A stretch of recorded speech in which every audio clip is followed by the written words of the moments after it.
जय Hind friends. World history के topic हमारे जो मुख्य रूप से विश्व इतिहास के लिए मायने रखते हैं। जर्मनी का एकीकरण हम लोगों ने पूरा कर लिया था। इटली और जर्मनी के एकीकरण के बाद विश्व इतिहास में एक अत्यंत दर्दनाक घटना हुई, जो कि स्वार्थों की टकराहट का परिणाम थी। और वो जो घटना घटी उसको बोलते हैं प्रथम विश्व युद्ध। इस युद्ध में पृष्ठभूमि क्या चल रही थी, बैकग्राउंड में क्या था? बैकग्राउंड में था यूरोप की पूर्वी समस्या। ये मैं आपको बता चुका हूँ।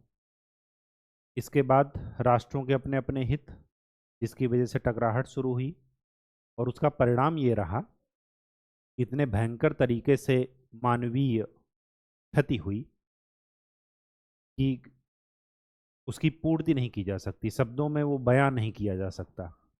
और इसी परिप्रेक्ष्य में कि अगर आवश्यकता है तो आविष्कार होगा, इसी वजह से आवश्यकता आविष्कार की जननी है। तो जब ये मानवता के लिए एक संकट आगे बढ़ा, तो यहीं से जो है साइंस एंड टेक्नोलॉजी का आगमन हुआ और काफ़ी तेजी से जो है आविष्कार हुए।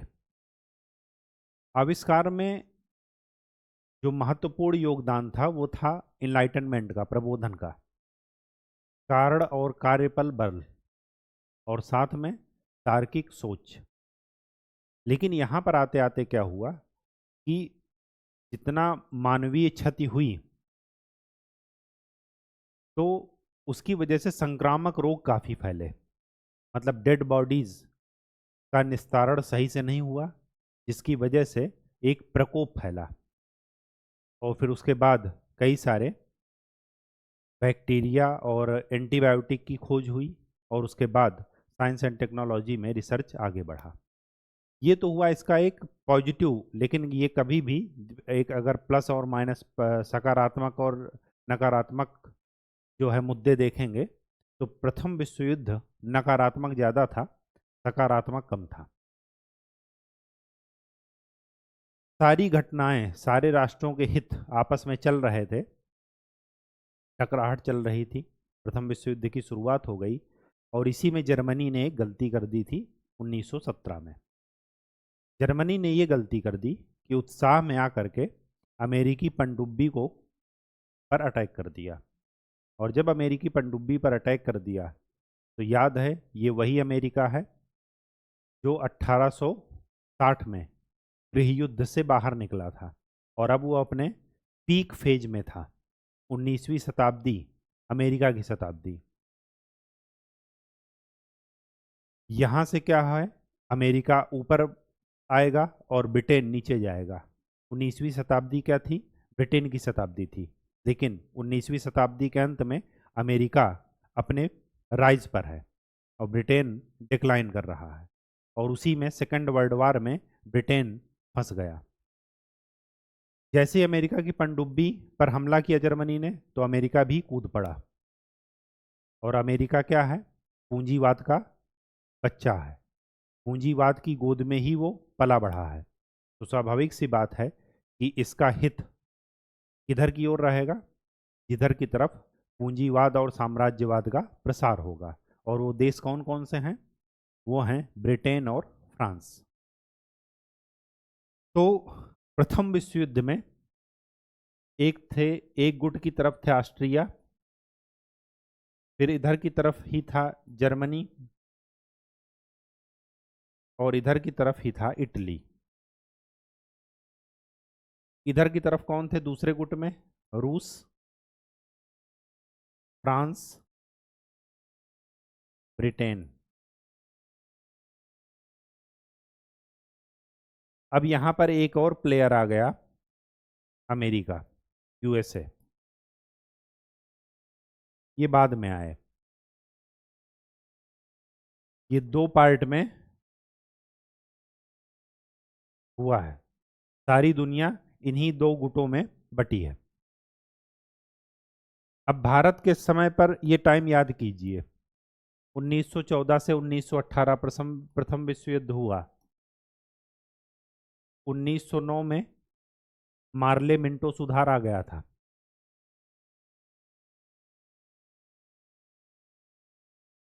ठीक। 1909 में क्या हुआ था? सांप्रदायिकता को जो है एक लीगल नोटिस दे दिया गया था, एक लीगल वे दे दिया गया था। पृथक निर्वाचन प्रणाली अस्तित्व में आ गई थी। ब्रिटेन को इस समय आदमियों की जरूरत है, सैनिकों की। तो वो क्या कह रहे हैं कि हम ये जो युद्ध लड़ रहे हैं, ये साम्राज्यवाद के विरुद्ध लड़ रहे हैं, मानवता के लिए लड़ रहे हैं। और गांधी जी 1915 में जब आए, तो गांधी जी युवाओं को प्रेरित कर रहे हैं कि आप ब्रिटेन की तरफ से जाकर के लड़ो। तो उनको भर्ती वाला एजेंट कहा गया गांधी जी को। ये वही समय है। गांधी जी का ये मतलब था कि अगर ये जो है इनको सपोर्ट किया जाएगा, तो बाद में ये हम पर हमारी कुछ दिक्कतें सुनेंगे और हम पर दया करेंगे। जो हम मांग रहे हैं वो हमें दे देंगे। और क्या मांग रही थी कांग्रेस? Dominion status. भारतीय परिप्रेक्ष्य में देखते जाइए ये साल। उसके बाद क्या हुआ? सारी इकोनॉमी ध्वस्त हो गई। अब जब इकोनॉमी ध्वस्त हो गई, आपने अच्छे दिनों का सपना दिखाया था, तो उसको आप क्या करेंगे? लोग सड़कों पर आएंगे। जब आप उनके वादे को पूरी नहीं करेंगे, उनकी इच्छा को पूरी नहीं करेंगे, और जब लोग सड़कों पर आएंगे, तो ये चीज़ सरकार को पता थी, तो पहले ही उनको डराने के लिए क्या पास हो गया? Roulette act. रोलेट एक्ट के विरोध में जलियांवाला बाग में सम्मेलन किया। और सम्मेलन चल रहा था तो डॉक्टर वो जनरल डायर ने क्या कर दिया? गोलियां चलवा दी। क्रम एकदम ध्यान में रखिए चीजें, कि इस समय विश्व इतिहास में क्या चल रहा था, भारत में क्या चल रहा था, तो आपको रटने की जरूरत नहीं पड़ेगी। ये पहले इधर के गुट में शामिल थे, लेकिन बाद में इन्होंने पाला बदल लिया।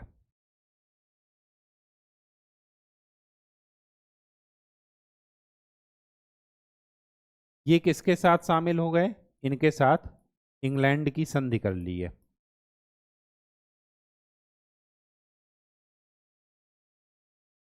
किसके साथ? ब्रिटेन के साथ। और मैंने आपको बताया है कि पूरे यूरोप में यही एक क्या है? गुप्ता जी हैं, जो कि यूरोप के आंतरिक मैटर पर तब तक नहीं बोलेंगे जब तक कि इनका अपना इंटरेस्ट खतरे में ना पड़े। और इनका अपना इंटरेस्ट क्या है? अपना इनका व्यापार और सामान का बेचना, आदान प्रदान। आर्थिक हित इनके ज्यादा हैं, ये आर्थिक हित को सर्वोपरि रखेंगे। फर्स्ट वर्ल्ड वार में इस गुट की विजय हुई। अब जब इस गुट की विजय होगी, तो इनका इनका पहले से ही लड़ाई चल रहा था। याद कीजिए, जर्मनी के एकीकरण में ये इनसे सेडान का युद्ध करके एल्सेस लॉरेन क्षेत्र फ्रांस का अपने पास ले लिए, अपने कब्जे में, जर्मनी ने। तो जर्मनी को ये हमेशा डर है कि अब जब ये विजय हुए, तो स्वाभाविक सी बात है कि ये हमारा बदला उसका लेंगे। लेंगे नहीं लेंगे? अब यहां पर देखिए, यहां पर बैकग्राउंड में क्या चल रहा है? 1917 में रूस की क्रांति हो जाती है।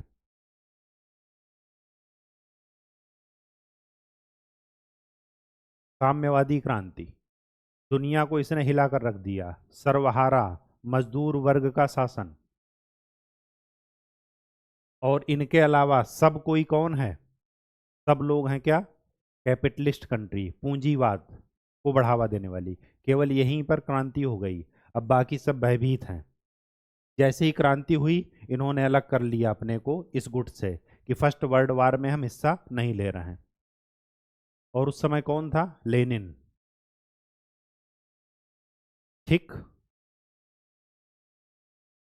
इनका जब डिक्लाइन हुआ, ये भी कूद ही पड़े थे। ये पीक पर थे उस समय, मतलब राइज कर रहे थे। और यहीं पर इनका जब डिक्लाइन होगा फर्स्ट वर्ल्ड वार में, तब यहीं पर ये क्या बनेंगे? एक नए महाजन के रूप में उभरेंगे। एक नई शक्ति के रूप में विश्व पटल पर अमेरिका का वर्चस्व होगा और मार्शल प्लान के तहत ये यूरोप को अंधाधुंध पैसा देंगे डेवलपमेंट के लिए। और जिससे आपने पैसा लिया, कर्ज लिया, स्वाभाविक सी बात है कि वो अपना काम निकालेगा और आप उसके ऋणी रहेंगे। तो आज भी यूरोप इनका क्या है, पिछलग्गू है। समझ गए बात। और ये तो बर्बाद ही हो गए क्योंकि ये वैसे भी हार चुके हैं। अब अगर आप इन तीनों का मैप देखेंगे तो ये तो अपना पाला बदल लिए, तो अब इनको भी इसी गुट में शामिल कर लीजिए। लेकिन जब स्टार्ट था तो ये इसी गुट में शामिल थे, तो इनको तो यहाँ से बाईकाट कर दीजिए। इनका और इनका मैप देखेंगे तो इनके पास ये ठीक और वैसे ही है जैसे ये भारत है और ये श्रीलंका है। ऑस्ट्रिया के पास बहुत ही यूरोप का छोटा सा क्षेत्र है, तो इनका कोई मायने नहीं रखता। इनको भी कमजोर किया जाएगा, लेकिन जो मेन शक्ति के रूप में उभरा था वो था जर्मनी। तो इन सब का दुश्मन कौन है, जर्मनी। तो जो फर्स्ट वर्ल्ड वार का परिणाम हुआ, सामाजिक आर्थिक राजनीतिक, उस परिणाम के बाद एक सम्मेलन बैठा जिसको आप बोलते हैं पेरिस शांति सम्मेलन।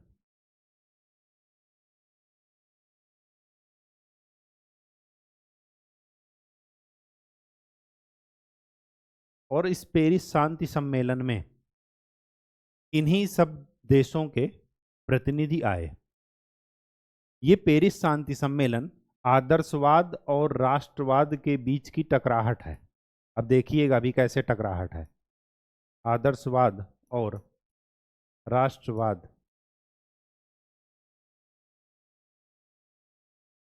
के बीच टकराहट।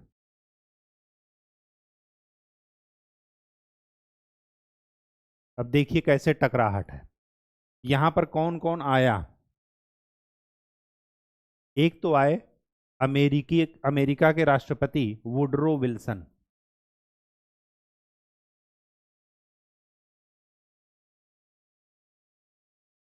ये वो हैं कि बेगानी शादी में अब्दुल्ला दीवाना।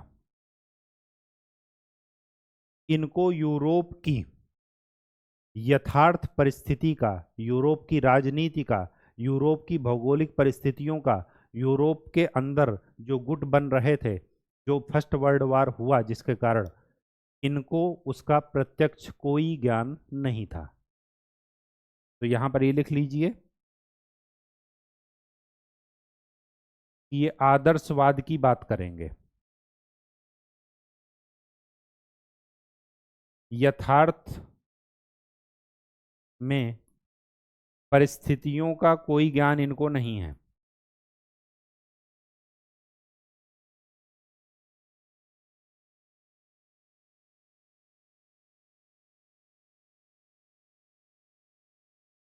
यूरोप की राजनीतिक, आर्थिक, सामाजिक परिस्थितियों का इनको कोई ज्ञान नहीं है। तो इनकी जो भी बातें होंगी वो आदर्शवाद की तरफ होंगी कि ये होना चाहिए, वो होना चाहिए, ऐसा है, ऐसा है। ठीक। इसके बाद रूस तो पहले ही बाहर है। अब यहां पर आएंगे ब्रिटेन के पीएम लॉयड जॉर्ज।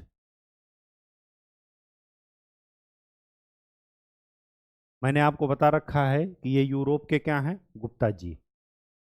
इनको अपने आर्थिक हित से मतलब है, इनका बिजनेस चलना चाहिए, बाकी सब लोग भाड़ में जाओ। तो इनका उद्देश्य क्या है, इनका उद्देश्य ये है कि अपने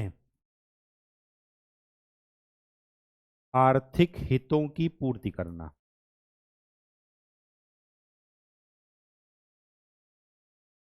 साम्राज्यवादी हितों की पूर्ति करना।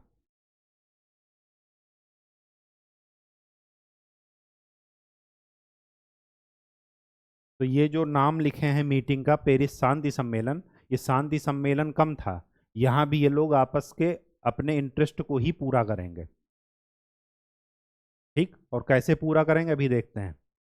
तो ब्रिटेन के पीएम आ गए। इसके बाद एक बहुत ही यथार्थवादी व्यक्ति जिसको कि यूरोप की राजनीति, भौगोलिक परिस्थिति, समाज, आर्थिक सबकी समझ थी, वो थे फ्रांस के पीएम। इनका नाम था क्लीमेंसू। इनको फ्रांस का बूढ़ा शेर कहा जाता है। ये प्रधानमंत्री थे फ्रांस के, फ्रांस का बूढ़ा शेर।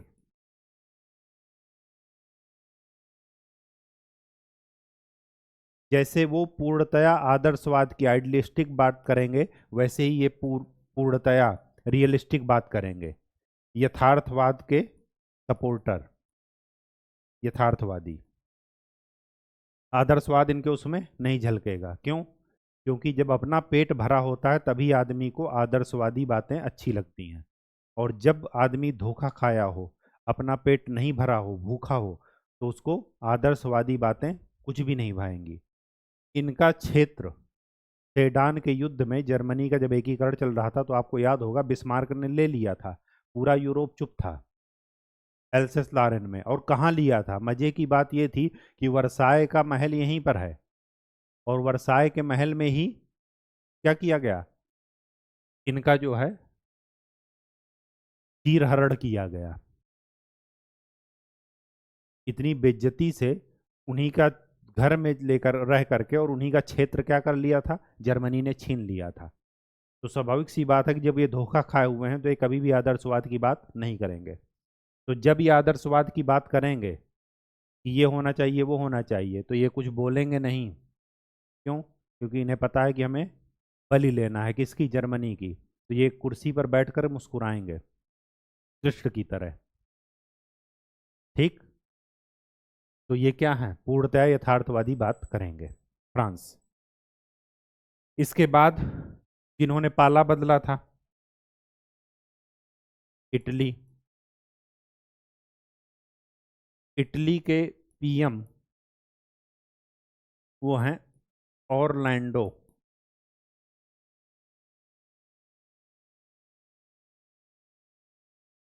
और जो पाला बदलते हैं उनकी इज्जत न पहले वाले गुट में होती है न बाद वाले गुट में, क्योंकि दोनों उनको शंका की निगाह से देखते हैं। तो इनकी कोई भी बात नहीं सुनी जाएगी। तो जब कोई बात नहीं सुनी जाएगी तो ये बीच में ही मीटिंग छोड़ करके, जो शांति सम्मेलन चल रहा है उसको छोड़ करके ही ये चले आएंगे। और ये किस लिए पाला बदले थे? पाला बदले थे दो कारणों से। अगर आप वर्ल्ड मैप देखेंगे आज के उसमें, तो भूमध्य सागर में है ये देश, भूमध्य सागर इसको टच कर रहा है, इटली। तो इटली जो है, वहां पर आप देखेंगे भूमध्य सागर में एड्रियाटिक सी है एक जगह, जैसे सी ऑफ मरमरा एजियन सी है, तो एड्रियाटिक सी में, एड्रियाटिक सागर में एक बंदरगाह है जिसको बोलते हैं फ्यूम बंदरगाह। ये चाहते थे कि उस पर इनका नियंत्रण हो। और क्या चाहते थे? और ये चाहते थे कि जर्मनी अगर हार गया है तो जो जर्मनी के उपनिवेश कहाँ हैं? अफ्रीका में, तो उस पर वो उपनिवेश इनको मिल जाए बंटवारे में। तो ये क्या चाहते थे? अफ्रीका में जर्मनी के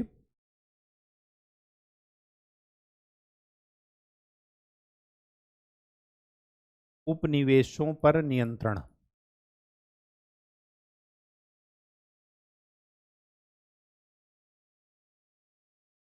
लेकिन ये ध्यान रखिए, रियल लाइफ में भी अगर आप पाला बदल करके कभी आज इसके साथ बैठ रहे हैं, आज उसके साथ बैठ रहे हैं, कल उसके साथ बैठ रहे हैं, तो आपकी स्थिति पेंडुलम की तरह है। और पेंडुलम की तरह है तो आप पर कोई विश्वास नहीं करेगा। तो वही चीज़ यहाँ है। ये अपने हित सोच करके आए थे, और ब्रिटेन के साथ ये यही संधि किए थे जिसको आप इंग्लैंड की संधि बोल रहे हैं। लेकिन स्वाभाविक सी बात है कि जब ये जीत कर आएंगे, तो और ब्रिटेन यहाँ पर अकेले तो है नहीं, यहाँ पर सब लोग डिसीजन लेंगे, और सब लोग कैसे, किसका किसका हित है ये भी आपको बता दिए। तो इनकी बात कोई सुनेगा ही नहीं। जब बात नहीं सुनेगा तो ये क्या करेंगे? ये अपने लोगों को फर्स्ट वर्ल्ड वार में अच्छे दिन का सपना दिखा करके कूदाए थे अपने देश को, कि फर्स्ट वर्ल्ड वार लड़ते हैं और जीत जाएंगे तो ये होगा। जीत भी गए, लेकिन उनको कुछ मिलेगा नहीं। जब कुछ नहीं मिलेगा तो ये वापस जाएंगे देश में अपने, तो क्या होगा? कि इनको जनता स्वागत सत्कार करेगी कि इनको मारेगी, कुर्सी से उतार करके मारेगी। तो जब ये इच्छा नहीं पूरी करेंगे तो उसी समय 1922 में किसको बढ़ावा मिलेगा? मुसोलिनी को। उसी समय क्या आएगा? हिटलर में मुसोलिनी का शासन, फांसीवाद आएगा, जिसको आप फासिज्म बोलते हैं। फांसीवाद के लिए माहौल किसने दिया? इन्होंने ही दिया, खुद से। अरे जब 1870 में जर्मनी के साथ आप आज़ाद हुए थे तो क्या जरूरत थी फर्स्ट वर्ल्ड वॉर लड़ने की? जब सुपर पावर लड़ रहे हैं तो बीच में जाने की क्या जरूरत थी आपको? और कितना बड़ा देश आपका, ये भी सोचिए। अगर आप जीत भी गए तो आप कितने बड़े हैं जो आपको, ना आप टेक्नोलॉजी में आ गए हैं, केवल धर्म के नाम पर रोम इनका जो है वो क्या है? कैथोलिक ईसाई धर्म का क्या है? केंद्र है। अब रोम सिटी आप देखिए, वर्ल्ड की सबसे छोटा देश उसको बोलते हैं। ठीक। अब ये जो है ये बेकार में ही वहां पर पड़े थे, और जब बेकार में पड़े थे तो जब ये जीत करके भी क्या कर गए? हार गए। इनके लिए स्टेटमेंट कहा जाता है कि ये जीत कर भी हार गए। क्यों? क्योंकि जीते तो, लेकिन जीतने के बाद जो सब लोगों का हित पूरा हुआ, इनकी कोई सुनवाई करेगा ही नहीं। और जब सुनवाई नहीं करेगा तो ये वापस अपने देश में जाएंगे, और वहां पर उस बेइज्जती को उनके लोग क्या करेंगे? इनको कुर्सी से उतार करके भिगा भिगा करके मारेंगे। ठीक। तो गए थे कुछ लेने, और जो इनके पास था वो भी सौंप करके चले आए। और यहीं पर इटली में फांसीवाद का जन्म होगा, जिसको आप बोलते हैं मुसोलिनी। मुसोलिनी उस फांसीवाद का क्या होगा? समर्थक होगा। तो ये था कहानी। अब इस कहानी में देख लेते हैं पहले उनके आदर्शवाद की बातें क्या थी। तो जो वुडरो विल्सन थे अमेरिका के राष्ट्रपति, इन्होंने 14 सूत्रीय कार्यक्रम, या ये कहिए 14 सूत्रीय मांगे, पॉइंट्स रखा उस सम्मेलन में। जो 14 सूत्रीय एक एजेंडा था उसको रखा, और उस 14 सूत्रीय मांगों में क्या क्या था वो देख लेते हैं। पहला पहला ये था कि हारे हुए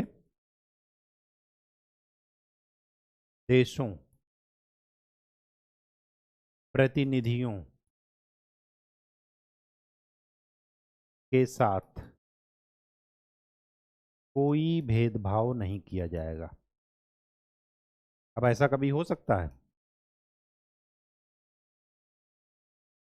इनकी शर्तें देखकर ही फर्स्ट वर्ल्ड वॉर में कुछ शांति की संभावना बनी थी, लेकिन इनको ज्ञान तो है नहीं वहाँ की राजनीतिक स्थितियों का, यूरोप की। तो इस ये दिखा करके बाकी लोग अपना अपना हित साधेंगे। ठीक, अभी मैं बताता हूँ कैसे साधते हैं। तो पहला पॉइंट क्या था? कि हारे हुए देशों या प्रतिनिधियों के साथ कोई भेदभाव नहीं किया जाएगा। सेकंड बात,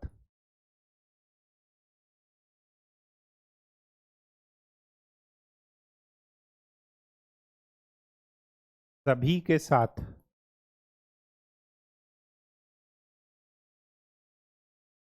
खुले में संधियां की जाएंगी।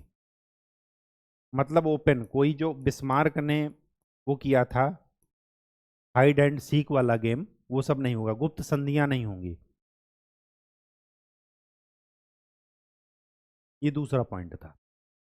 तीसरा, राष्ट्रों की सीमाओं में परिवर्तन।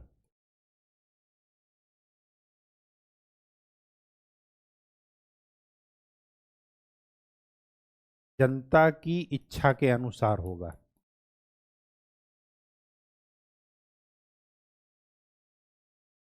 जो वहां की जनता कहेगी। फोर्थ,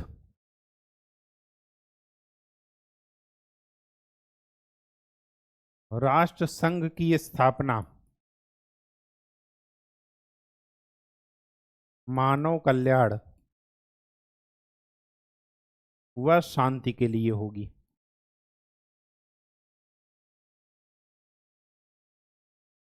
यही उद्देश्य संयुक्त राष्ट्र संघ का भी है। अब क्या बताइए, जिस संस्था की स्थापना वैश्विक शांति, अंतर्राष्ट्रीय शांति स्थापित करने के लिए की गई, क्या वो गाजा में युद्ध रोक पाए? क्या वो यूक्रेन में युद्ध रोक पाए? नहीं रोक पाए। क्या अफगानिस्तान को बंजर बनाने में रोक पाए? क्या ताइवान वो वियतनाम में जब अमेरिका ने अटैक किया तो क्या वो रोक पाए? नहीं रोक पाए। तो इसी से अंदाज लगा लीजिए। इसीलिए उनकी क्या है, क्रिटिसिज्म है यही, कि ये केवल पश्चिमी देशों के हितों को पूरा करते हैं। जिसके पास शक्ति है, पावर है, उसी की तूती बोलती है। तो राष्ट्र संघ, ये आज का संयुक्त राष्ट्र संघ से अलग है, ध्यान में रखिएगा। राष्ट्र संघ की स्थापना ये 1919 में की गई थी। 1919 में ही एक और काम किया गया था। ये सम्मेलन वहीं हुआ था 2018, 1918 के बाद 1919 में ये सम्मेलन चल रहा है। और यहीं पर एक और स्थापना की गई थी, ILO, इंटरनेशनल लेबर ऑर्गेनाइजेशन। ठीक, इसकी भी स्थापना 1919 में ही हुई थी। तो इनकी स्थापना मानव कल्याण व शांति के लिए की जाएगी। इसी वजह से इसको आदर्शवादी बातें बोल रहे हैं, आदर्शवाद का समर्थक बोल रहे हैं। और ये ऐसा क्यों कह रहे हैं? क्योंकि इनका पेट भरा है, इनके साथ कोई धोखा नहीं हुआ है। और तो और ये जो है, यूरोप की राजनीतिक स्थितियों का, आर्थिक स्थितियों का इनको ज्ञान नहीं है, इसी वजह से कह रहे हैं। अभी इनको किसी ने चीट किया होता तो कभी ऐसी बातें करते? कभी नहीं करते। अगर तालिबान ने, अगर लादेन ने इन पर छुप कर अटैक किया वर्ल्ड ट्रेड सेंटर पर, तो क्या इन्होंने उसको मारते समय आदर्शवादी बातें की कि हम यहाँ पर बैठे हैं, लादेन आ जाओ समर्पण कर दो? इन्होंने भी घुस करके मारा ना उसको। मारा कि नहीं मारा? तो क्यों मारा? यही जान लीजिए कि इनके उस समय के स्टैंड और इस समय के स्टैंड में। तो आदर्शवादी बातें वही करेगा जिसका पेट भरा हो, जो धोखा ना खाया हो। अगर जिसका, जो भूखा होगा, वो आदर्शवादी बातें क्यों करेगा? वो तो छीन करके रोटी खाने की कोशिश करेगा जिंदा रहने के लिए। ठीक, ये फोर्थ पॉइंट। फिफ्थ पॉइंट, शस्त्र, नियंत्रण पर बल दिया जाएगा। और इसके लिए निशस्त्रीकरण आयोग की स्थापना की जाएगी।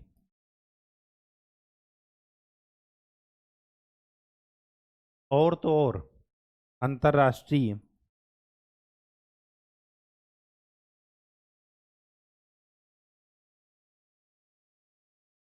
व्यापार से सभी प्रतिबंध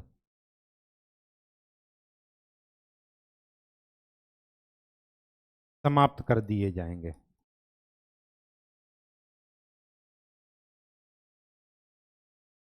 ठीक,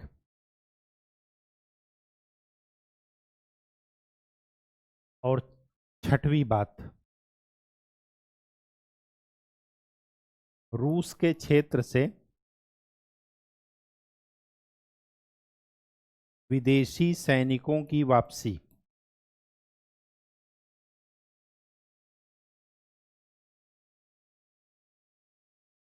ये रूस में विदेशी सैनिक क्या कर रहे थे? जब फर्स्ट वर्ल्ड वार चल रहा था तो जिस भी मोर्चे पर जो लड़ रहा था, तो इस वजह से सैनिकों का आदान प्रदान हो रहा था।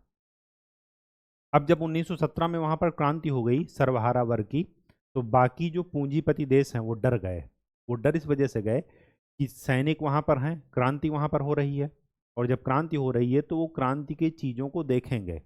देखेंगे क्यों?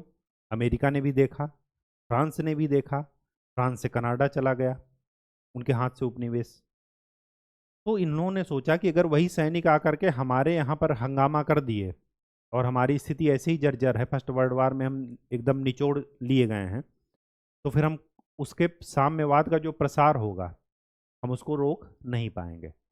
तो इसका पर्पज ये था, इस पूरे उसका क्रक्स समझते हैं अमेरिका का, कि व्यापारिक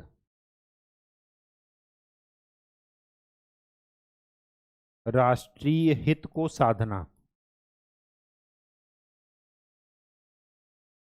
और तो और दूसरा उद्देश्य क्या था? साम्यवाद को रूस तक ही सीमित करना।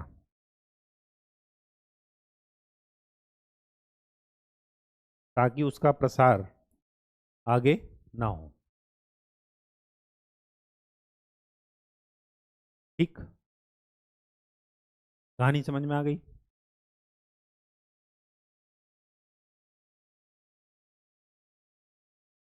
अब इन बातों को दिखा करके, इस मैनिफेस्टो को दिखा करके, जो मेन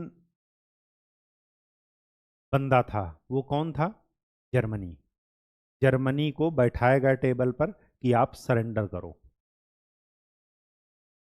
और तो और जर्मनी को सरेंडर, अब जब ये सब संधि कोई भी पढ़ेगा, जो हारा है, जो गुट हारा है, मैंने आपको बताया कि ऑस्ट्रिया, जर्मनी और इटली, इटली उधर शामिल हो गए जीते वाले के ग्रुप में।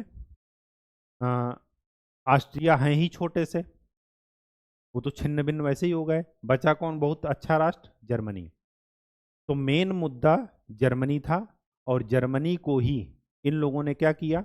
यही लॉलीपॉप दिखा करके उसको सरेंडर करवाया, और तो और उसको युद्ध अपराधी घोषित किया।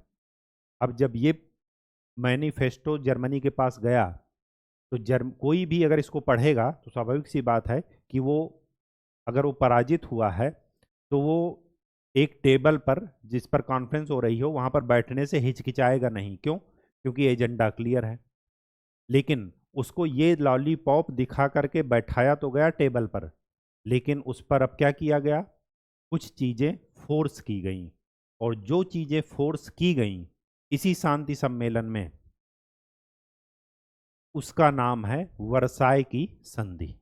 तो अब नेक्स्ट हेडिंग डाल लीजिए, वर्साय की संधि।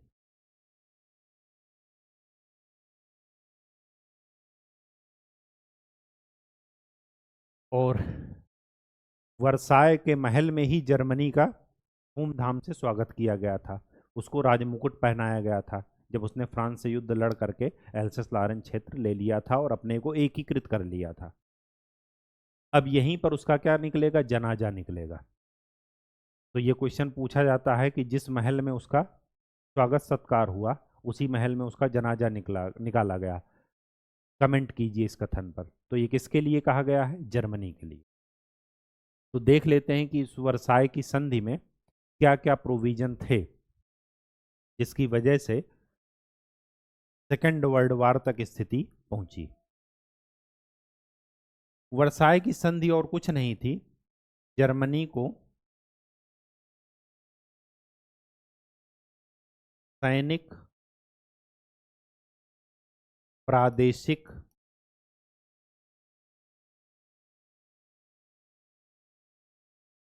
राजनैतिक दृष्टि से, सॉरी, आर्थिक दृष्टि से कमजोर करना। कमजोर करना या तोड़ देना। अच्छा, एक चीज आपको मैं और बता दूं, यहां पर बताना भूल गया था। यहां पर ब्रिटेन, जिनको मैं गुप्ता जी कह रहा हूं, वो क्या कर रहे हैं? अपने आर्थिक हितों की पूर्ति कर रहे हैं। उनका सामान बेचने से मतलब है। लेकिन यहां पर ये एक चीज और ध्यान दे रहे हैं, ये जब ये शांति सम्मेलन हो रहा था, जर्मनी भी बैठा था उस शांति सम्मेलन में, तो ये जर्मनी के साथ कठोर भेदभाव करने के पक्ष में नहीं थे। इनको तो भेदभाव करना आ ही नहीं रहा था, क्योंकि इनको पता ही नहीं था कि जर्मनी, इनको तो सिर्फ ये पता था कि जर्मनी ने हमारी पनडुब्बी डुबाई थी जिसकी वजह से हम कूदे थे, और इनको बस यही मजा आया कि हमारी पनडुब्बी आपने डुबाई, हमने आपको युद्ध में हरा दिया। बस यही मजा आया। जर्मनी बाकी यूरोप के लिए कितना महत्वपूर्ण था, क्या उनको परेशानी क्रिएट किया था, कैसे कैसे बना था, उससे इनको अज्ञानता थी। इनको ये क्या कर रहे थे कि शुरुआत में कभी भी इस पक्ष में नहीं थे कि जर्मनी के साथ क्या हो, कठोर व्यवहार हो। मान रहे हैं कि वो युद्ध में हार गया फर्स्ट वर्ल्ड वार में, लेकिन ये उसके पक्ष में नहीं थे कि उनके साथ कठोर व्यवहार किया जाए। लेकिन बाकी लोगों के दबाव में ये भी पक्ष में आ गए कि हाँ, इनके साथ कठोर व्यवहार किया जाए। अदरवाइज ये किसके पक्ष में थे कि जर्मनी तो हार गया, अब कौन है जो इनको चैलेंज कर सकता है? वो कौन था? फ्रांस। तो इनका मेन मोटो ये था कि फ्रांस ताकतवर ना बने, और इतना ताकतवर तो और ना बने कि हमारे को ही चैलेंज करे। क्यों? क्योंकि हर उपनिवेशवाद की होड़ में ये इनसे टक्कर ले रहे थे, फ्रांस। ठीक, तो ब्रिटिश पीएम जर्मनी के साथ शुरुआत में कठोर नीतियों के पालन करने के पक्ष में नहीं थे, कठोर चीज़ें इम्प्लीमेंट करने के पक्ष में नहीं थे, लेकिन बाकी लोगों के दबाव में ये भी क्या हो गए, जर्मनी के विरोध में हो गए, और कहा गया कि कठोर चीज़ें इन पर आरोपित की जाएं। इनका मेन मोटो था कि फ्रांस इतना ताकतवर ना बने कि हमारा शक्ति संतुलन बिगड़ जाए, मतलब जो पड़ोसी है वो इतना ताकतवर ना हो कि वह एक दिन हम पर ही कब्जा कर ले। तो इसके साथ चेक एंड बैलेंस का, तो ये किस पर काम कर रहे थे? शक्ति संतुलन। फ्रांस इतना स्ट्रांग ना हो जाए कि शक्ति संतुलन बिगड़ जाए। ठीक, चलिए अब ये कैसे कैसे कमजोर किया गया वो देख लेते हैं। पहली बात तो सैनिक दृष्टि से देखते हैं क्या कमजोर किया गया। सैनिक दृष्टि से ये कमजोर किया गया कि जो थल सेना थी उसको सीमित करके 1 लाख कर दिया गया, कि जर्मनी की जो थल सेना है उसमें कभी भी 1 लाख से ज्यादा सैनिक नहीं होंगे। वायुसेना को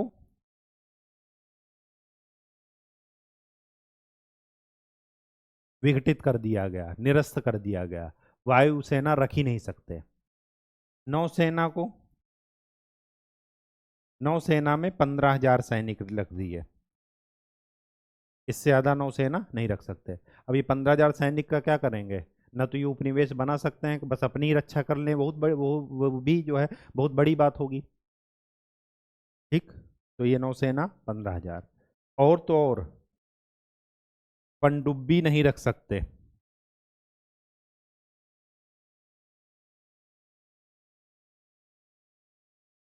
ये सैनिक दृष्टि से कमजोर किया गया।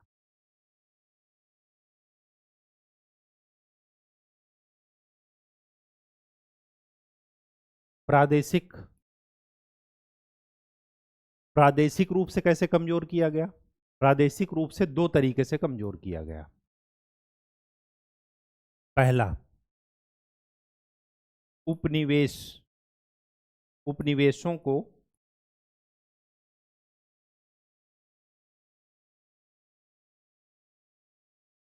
विजित राष्ट्र में बांट दिया गया।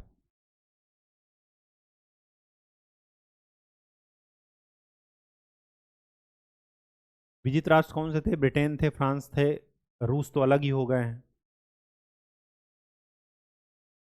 अमेरिका भी नहीं है, अभी मैं बताऊंगा कि अमेरिका क्यों नहीं है।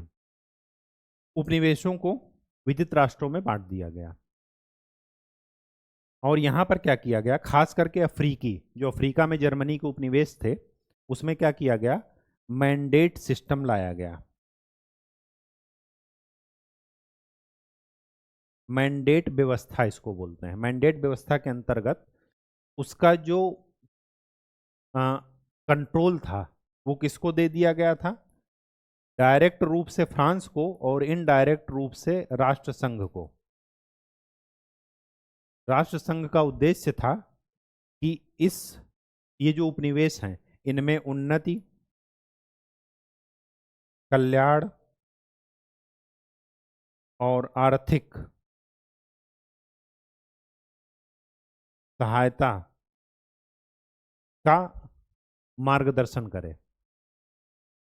तो इनडायरेक्ट रूप से वो राष्ट्रसंघ के अंडर में था, और डायरेक्ट रूप से किसके अंडर में था? फ्रांस के अंडर में। फ्रांस को दे दिया गया। दूसरा, प्रादेशिक रूप से क्या किया गया? प्रादेशिक रूप से एक दूसरा काम ये किया गया, सबसे पहले जर्मनी ने क्या लिया था फ्रांस से? Alsace Lorraine. तो एल्सेस लॉरेन क्षेत्र फ्रांस को दे दिया गया।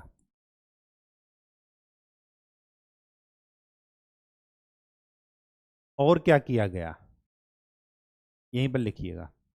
एल्सेस लॉरेन फ्रांस को, जो राइनलैंड है, राइनलैंड पर मित्र देशों की सेनाएं रहेंगी। और मित्र देश कौन है?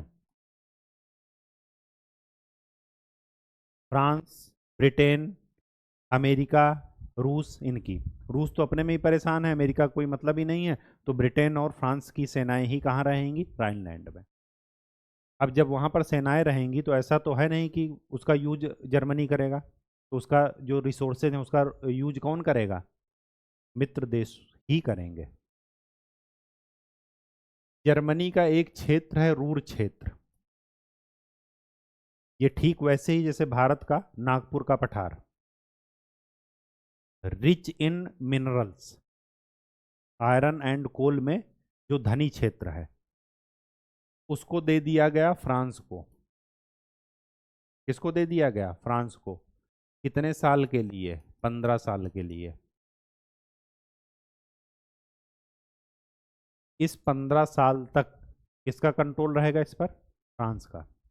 और देखिए, 15 साल बाद जनमत संग्रह होगा। जनमत संग्रह में अगर क्षेत्र फ्रांस को चला गया तो फ्रांस कंटिन्यू इस पर रहेगा, और अगर जर्मनी को चला गया जनमत संग्रह में तो जर्मनी उसकी कीमत देगा फ्रांस को। सोचिए कितना ये, मतलब एक होता है कि सजा देना, और एक होता है क्या, कि बिल्कुल ही मार देना। लेकिन जर्मनी मरेगा नहीं, यही सब बेइज्जती वो क्या करेगा? सहन करेगा। और आज देखिए उसको क्या है, सुपर पावर है। चाहे वो G7 के मेंबर में देख लीजिए, और उधर संयुक्त राष्ट्र में देख लीजिए, ठीक। ऑटोमोबाइल क्षेत्र इनका इतना स्ट्रांग है, ठीक। तो रूर क्षेत्र में कंट्रोल किसका है? फ्रांस का। और यहाँ यहीं पर लिख लीजिए, 15 वर्ष बाद मतदान अगर फ्रांस के पास चला गया तब तो ओके, अगर जर्मनी के पास चला गया तो जर्मनी उसकी कीमत देगा। ये क्षेत्र जर्मनी का ही है, और फिर अगर जर्मनी के पास ही जनमत संग्रह के बाद चला गया तो उसकी कीमत जर्मनी देगा किसको? फ्रांस को। बताइए क्या गजब की ड्रामेबाजी चल रही है, ठीक।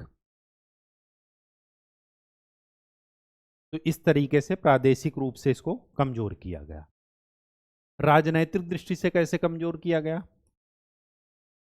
राजनैतिक दृष्टि से, एक तो वहां पर जो प्रशा ने एकीकरण किया था, पूरे जर्मनी का प्रसाकरण हुआ था, मतलब प्रशा ने ही अपना क्या किया था? प्रसार किया था पूरे जर्मनी पर। अब उस राजतंत्र को हटा करके क्या आ गया? गणतंत्र, जिसको आप क्या बोलते थे? वाइमर गणतंत्र। अब सोचिए, गणतंत्र में जनता के प्रतिनिधि ही यहाँ पर आए हैं शांति सम्मेलन में जर्मनी की तरफ से। तो जनता के जब प्रतिनिधि आएंगे और वो इस संधि को, ये संधि उनके पास रखी जाएगी, तो क्या उनको बात हजम होगी कि हम यहाँ पर तो संधि कर लिए, लेकिन हम वापस, हमें अपनी जनता को जाकर के जवाब देना है। इन सब जगह पर, रूर क्षेत्र हुआ, राइनलैंड हुआ, इन सब जगह पर हमारे जर्मन लोग रहते हैं। तो जब ये कब्जा करेंगे तो वो लोग हमसे जवाब पूछेंगे ना कि भाई क्या करके आए हो वहाँ पर वर्साय के महल में? क्या खाली चाय नाश्ता करने गए थे, या कुछ जो है आप करके आए हो वहाँ पर? तो पूछेगा तो स्वाभाविक सी बात है कि इनको वहाँ पर जवाब देना पड़ेगा। तो राजनैतिक दृष्टि से ये अपने आप क्या हो जाएंगे? अपने को, इनको बेइज्जती महसूस होगी, और यही वजह होगी, इसी सबको दिखा करके हिटलर सत्ता में आएगा, ठीक। आर्थिक दृष्टि से, आर्थिक दृष्टि से कैसे कमजोर किए? आर्थिक दृष्टि से कमजोर किए, एक तो इसको युद्ध अपराधी घोषित किए।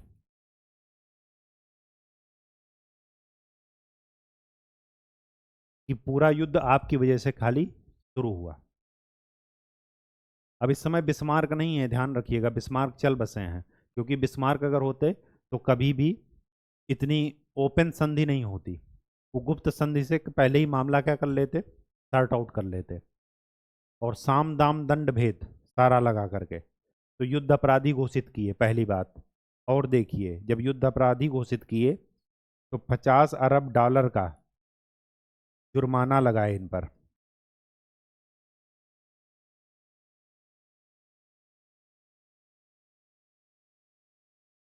5 अरब डॉलर का जुर्माना भी लगा दिए, इतना क्षेत्र भी ले लिए और इतना जुर्माना भी लगा दिए। अब ये जुर्माना भरते भरते क्या हो जाएंगे, भुखमरी के कगार पर आ जाएंगे। और उसी समय किसका जन्म होगा, हिटलर का।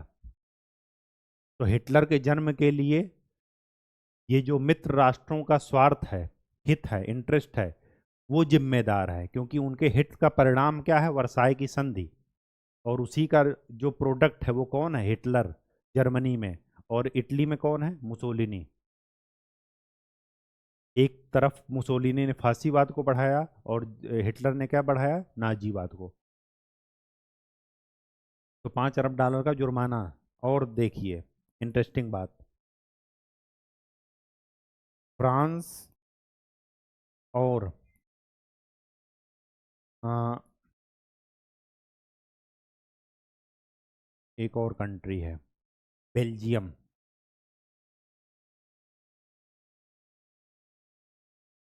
को प्रतिवर्ष 70 मिलियन टन और 80 मिलियन टन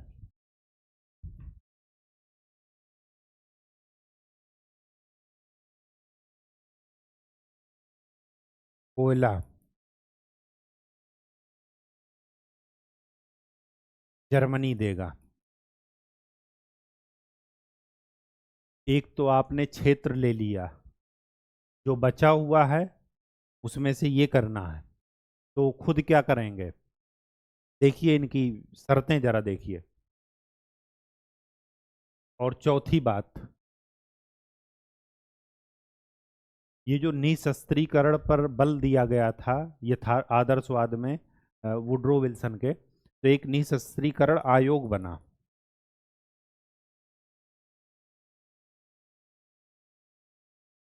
और इसी आयोग के द्वारा ही ये काम किया गया था, वो जो उधर सैनिक वाला देखिए, ये ये सारी चीजें भाई सीमित कर दिया 1 लाख, तो उसको देखेगा कौन, यही आयोग ही तो देखेगा कि जर्मनी ये वर्साई की संधि का पालन कर रहा है कि नहीं कर रहा। वायुसेना रखा है कि नहीं रखा है, नौसेना में 15,000 से ज्यादा सैनिक तो नहीं है। तो ये जो निशस्त्रीकरण आयोग बना, इसका खर्च कौन देगा, जर्मनी। जुर्माना भी लगाए, प्रादेशिक विखंडन भी कर दिए, सैनिक दृष्टि से भी कमजोर कर दिए, और उसकी देख रेख के लिए जो आयोग बैठा है, वो आयोग का खर्चा भी कौन देगा, जर्मनी। ये संधि यथार्थ से बहुत ही दूर है। एक होता है कठोर, एक होता है मतलब कठोर का कठोरतम चीजें यहाँ पर देखने को मिल रही हैं। मानवता के नाम पर कलंक है। और आपको मैं बता दूं, यहीं पर एक चीज नोट कर लीजिए सैनिक वाले में, कि जो बिस्मार्क ने, जब जर्मनी का एकीकरण हो रहा था तो अनिवार्य सैनिक सेवा थी, प्रथम विश्व युद्ध में भी अनिवार्य सैन्य सेवा जर्मनी में चल रही थी, तो अनिवार्य सैन्य सेवा को समाप्त कर दिया गया।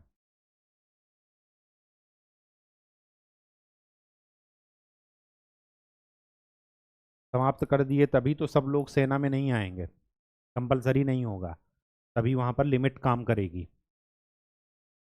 एक चीज और बता दूं आपको, ये जो यहाँ पर लिखा है आपने प्रादेशिक विखंडन में, प्रादेशिक विखंडन में एक चीज और लिख लीजिए यहीं पर। और क्या काम हुआ, और काम ये हुआ कि पोलैंड को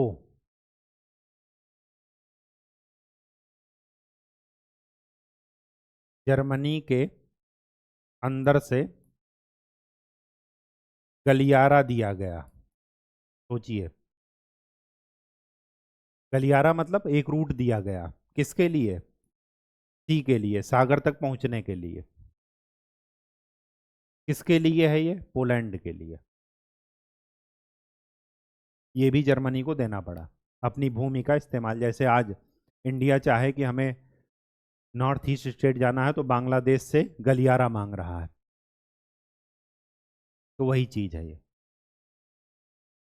तो जब इतनी बेइज्जती हो गई, इसके प्रावधान देख रहे हैं, ये कोई भी एक सभ्य राष्ट्र इसको स्वीकार नहीं करेगा। लेकिन याद रखिए कि लॉलीपॉप दिखा करके सम्मेलन में उनको बुला करके आत्मसमर्पण कराया गया था।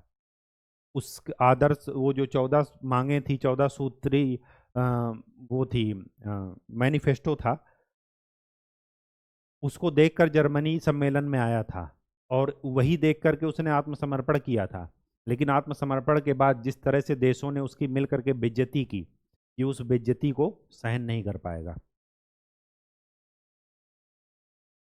तो वर्साय संधि का कुछ क्रिटिसिज्म देख लेते हैं।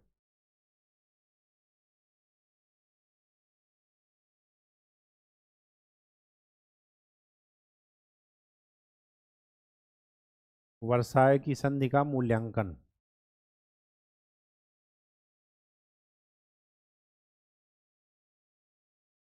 पहला,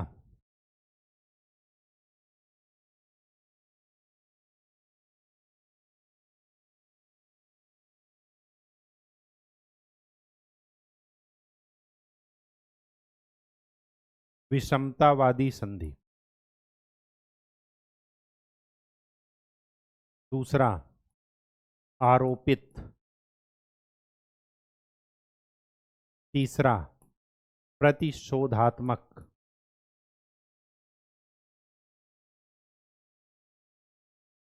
और चौथा, युद्ध विराम।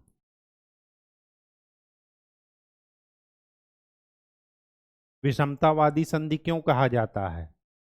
क्योंकि जो वुड्रो विल्सन ने 14 पॉइंट जो मैनिफेस्टो रखा था सम्मेलन में, तो उसमें कहा गया था कि पराजित राष्ट्रों के साथ कोई भी भेदभाव नहीं किया जाएगा। और जबकि इस संधि में पराजित राष्ट्र के साथ भेदभाव ही नहीं किए, उसका चीरहरण भी कर लिए, कुछ नहीं बचा अब उसके पास। तो ये विषमतावादी संधि है। आरोपित इसलिए क्योंकि उनके पास चॉइस नहीं है कि आप इसको मानो या ना मानो। उनको बैठाया गया बाकायदे और कहा गया कि इस पर साइन करो।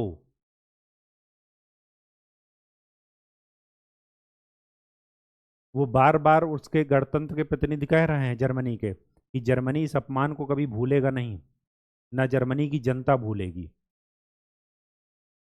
और हम जर्मनी की जनता मरेगी नहीं इसको अगर आप लागू कर दिए तो।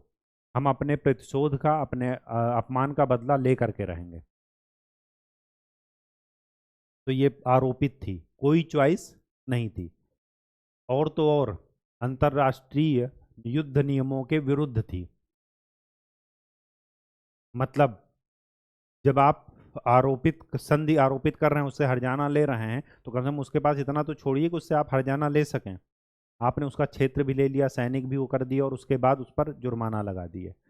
स्थिति ऐसी हो गई थी कि एक एक ट्रक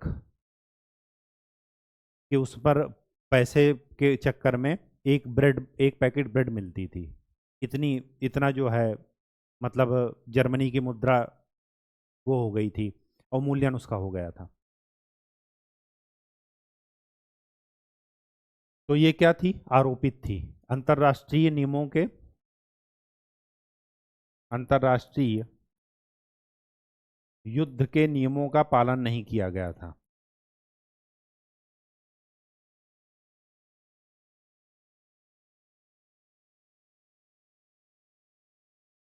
पालन नहीं किया गया था। प्रतिशोधात्मक, प्रतिशोधात्मक किसके थी?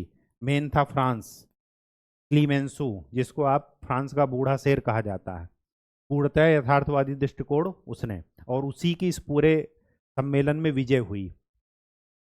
क्योंकि ब्रिटेन उनको अपने आर्थिक स्थिति, आर्थिक हित आगे रख रहे थे, तो हस्तक्षेप ज़्यादा नहीं कर रहे थे। मेन जो विजय हुई किसकी हुई? फ्रांस की। एल्सेस लॉरेन क्षेत्र भी ले लिए, रूर का क्षेत्र भी ले लिए, प्रतिवर्ष 70 मिलियन टन कोयला भी ले रहे हैं। तो उससे वो क्या करेंगे? कोयला बेचेंगे तो है नहीं, वो उससे अपना क्या करेंगे? अपने यहाँ इंडस्ट्रियल डेवलपमेंट करेंगे।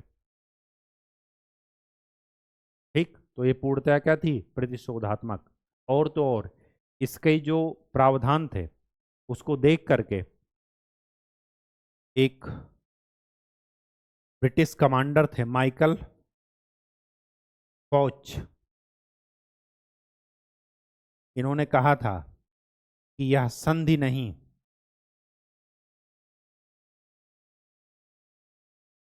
बल्कि 20 वर्षों का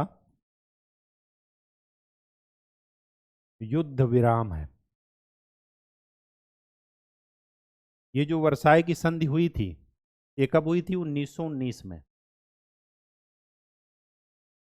और इसमें 20 जोड़ेंगे तो क्या बन जाएगा?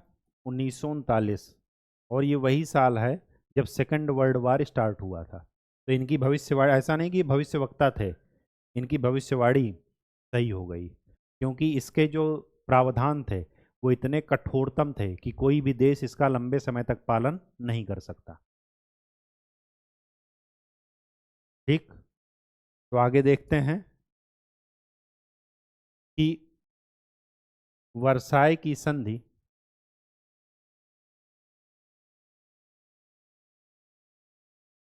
सेकेंड वर्ल्ड वार का कारण थी। इस प्रश्न का जरा जवाब देखते हैं कि वर्साई की संधि सेकेंड वर्ल्ड वार का कारण थी। इसका ये मतलब हुआ कि क्या केवल जर्मनी ही सेकेंड वर्ल्ड वार के लिए रिस्पॉन्सिबल था?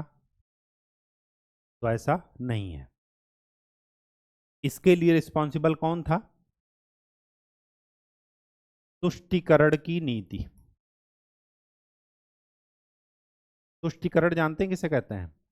तुष्टीकरण ये कहते हैं कि गलतियों को जानबूझ करके नजरअंदाज करना। जैसे घर में अगर छोटे भाई बहन हो आपके, तो अगर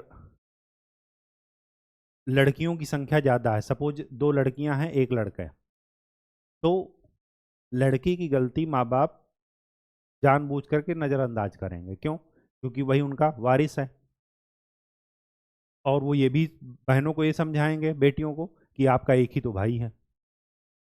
अब वो, अगर उसने, भाई ने जिद पकड़ लिया कि हमें बहन का कान पर जो है दांत काट करके ही सोना है, तो बहन को ही कहा जाएगा कि आप दांत कटवा लो।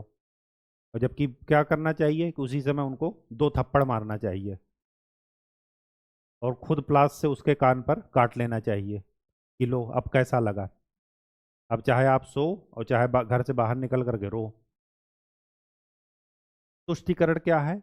अनवांटेड मांगों को पूरा करना, गलतियों को नज़रअंदाज करना, और तो और गलती में सपोर्ट करना। ये होता है तुष्टिकरण की नीति।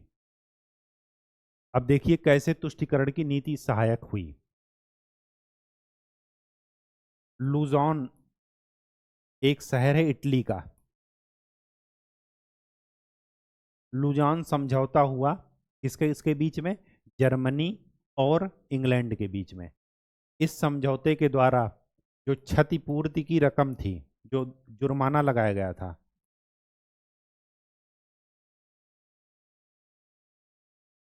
उसको देने में छूट दे दी गई। मतलब कहा गया कि दो या ना दो, वो तो उस समय सब लोगों के दबाव में जो हम कह दिए थे, बाकी आप नहीं भी दे सकते हो। लुजॉन समझौता। और तो और इंग्लैंड और जर्मनी के बीच में क्या हुआ?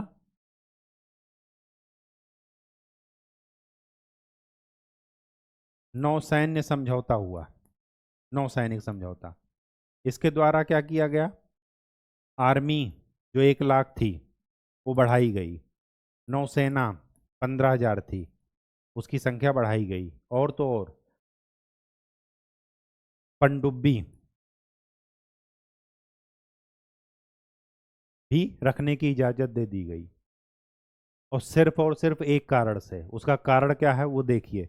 जब आप मैप देखेंगे तो इधर है जर्मनी, कुछ राष्ट्र हैं, इसके बाद है रूस, और उस समय था यूएसएसआर, 17 देश इसी के उसमें साम्यवादी थे। तो जर्मनी मतलब हिटलर, ये सब किसको दिखा रहा? पश्चिमी देशों को भय दिखा रहा, किसका? साम्यवाद का। और ये लोग इसको सपोर्ट में क्यों कर रहे हैं कि ठीक है आप इनसे लड़ते रहो, साम्यवाद के प्रसार को रोको। तो साम्यवाद के प्रसार को रोको ठीक है, लेकिन कम से कम आप इतना भी तो ध्यान रखो कि ये साम्यवाद का डर दिखा करके खुद क्या कर रहा है। तो ये साम्यवाद के नाम पर अपने आप को मजबूत कर रहा है, और बाकी मित्र राष्ट्र क्या कर रहे हैं? इसको देख रहे हैं, इसको सपोर्ट कर रहे हैं, इसके लिए तुष्टीकरण की नीति अपना रहे हैं। अदरवाइज वर्साई की संधि करते ही नहीं, या करते तो इतना कठोर जनक ना करते, ऐसी करते कि जो वो पूरी कर सके।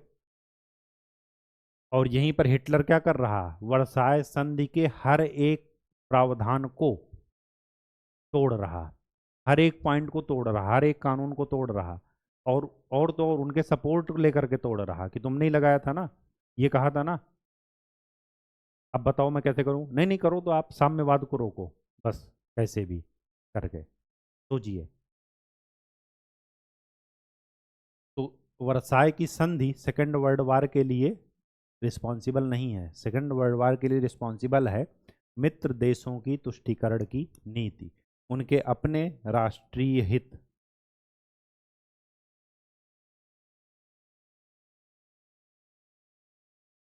पाकिस्तान देख लीजिए कि नहीं, हम आतंकवाद की मदद, आतंकवाद को समाप्त करने के लिए हमें मदद दीजिए, अमेरिका से कह रहे हैं। और उस आतंकवाद को समाप्त करने के लिए मदद का इस्तेमाल वो क्या कर रहे हैं? भारत के विरुद्ध छद्म युद्ध में लगा रहे हैं। अब वो खुद ही पीड़ित हैं उससे। ना वहाँ के सैन्य प्रतिष्ठान सेफ हैं, ना एटॉमिक सेंटर सेफ हैं, ना एटॉमिक हथियार सेफ हैं, कोई भी सेफ नहीं है। अब उनके कंट्रोल में ही चीज़ें नहीं हैं। अमेरिका से मदद ले रहे थे कि नहीं, हम जो है वो रूस के प्रसार को रोक रहे हैं अफगानिस्तान। अब ये जो है, अमेरिका ने क्या किया? वहाँ पर तालिबान को सपोर्ट किया कि ठीक है अफगानिस्तान से रसिया को खदेड़ दो, और बाद में तालिबान ने उन पर ही अटैक कर दिया। तो इसका मतलब क्या हुआ कि सेकेंड वर्ल्ड वार से वो सीखे कि नहीं सीखे? नहीं सीखे, अभी भी उसी को क्या कर रहे हैं? फॉलो कर रहे हैं, केवल और केवल क्या? अपने राष्ट्रीय हित को आगे करने के लिए। तो जब हम इटली का एक वो सॉरी ये पढ़ेंगे, हिटलर और नाजीवाद और इटली में फांसीवाद पढ़ेंगे, तब हम बताएंगे कि ये जो वर्साई की संधि के एक एक पॉइंट कैसे वो जो है तोड़ रहा है। और तो और तुष्टीकरण का ये लेवल पहुंच गया था कि पोलैंड और चेकोस्लोवाकिया को आज़ाद कर दिया गया था। लेकिन हिटलर क्या कह रहा है? चेकोस्लोवाकिया के एक क्षेत्र को मांग रहा है। और तो और ये देश क्या कह रहे हैं? ब्रिटेन और ये सब कह रहे हैं कि दे दो। बताओ तुष्टीकरण का ये लेवल। मतलब आप सोचिए, अंदाजा लगा कर देखिए कि ये है नेपाल, और ठीक ये है बांग्लादेश, और ये है श्रीलंका। ये कह रहे हैं कि बांग्लादेश हमसे, हमें बांग्लादेश का कुछ क्षेत्र चाहिए। तो ये इनको ना समझा करके, किसको समझा रहे हैं? इनको समझा रहे हैं, कह रहे हैं कि जो मांग रहे हैं वो दे दो। मतलब एक सोच कर देखिए कि बदतमीजी का गजब लेवल। तो स्लोवाकिया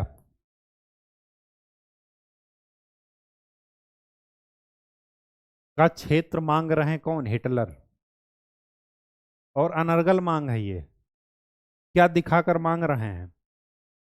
कि हम साम्यवाद के प्रसार को रोक रहे हैं। और ब्रिटेन और बाकी पूंजीवादी शक्ति क्या कह रही है, साम्राज्यवादी शक्तियां, वो इनको कह रही हैं चेकोस्लोवाकिया को कि हिटलर जो मांग रहा दे दो।